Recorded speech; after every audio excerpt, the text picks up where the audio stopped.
fruit of the Spirit is it should never be used as a draw card for salvation.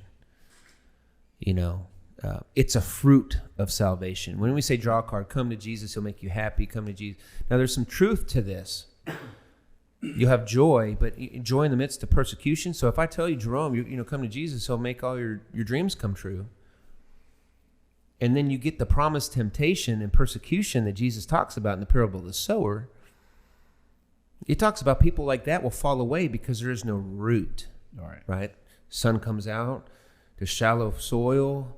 You're coming with an impure motive. You're coming for, this joy and this peace and this happiness, right? But you're not coming for righteousness' sake. You don't want to get rid of your side piece. You got your wife. I'm talking like if you were lost, right? The dude's lost.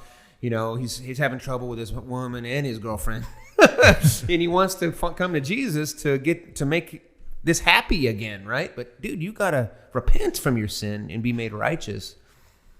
But I don't want to do that. So, you would think that, okay, this guy's lying to me because it wasn't like what I was told. Right. Well, there's that great visual that Ray Comfort gives.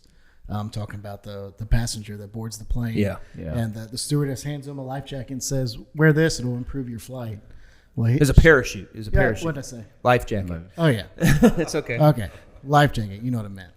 And, he puts it on and everybody's staring at him like he's crazy and he's uncomfortable. He's not enjoying this at all. He feels like he looks like an idiot.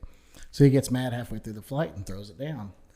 It turns out plane crashes and he wasn't wearing it, but he was told to improve his flight, but he was mad that it didn't improve his flight. Sure. But take the passenger, if she would have told him differently when he boards the plane, she says, put this on, it'll improve your flight because in 15 minutes this plane's going to crash. And how much more he enjoys the parachute.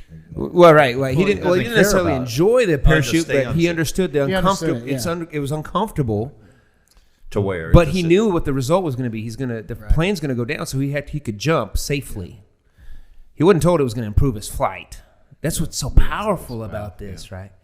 Well, it might improve his flight down. Yeah. At least his way of thinking about it. And that's what Jesus is. He's our parachute, man. We're going to jump out the window of death. And once his feathers are all blown up. Death is certain. Yeah, death is certain. And, I'm not going to name a name, but there's a famous pastor out there who a year ago or so, repented. An evangelist guy repented because he wasn't preaching this concept of righteousness. And he said, I haven't been preaching the full gospel.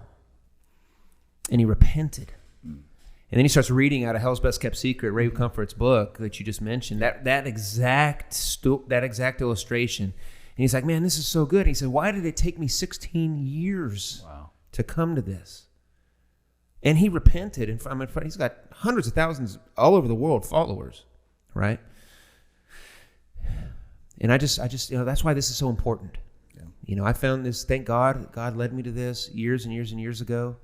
And the most important thing is that the gospel that we present to people, is it biblical? Is it right? Is it sound? And is it the message that will get people saved?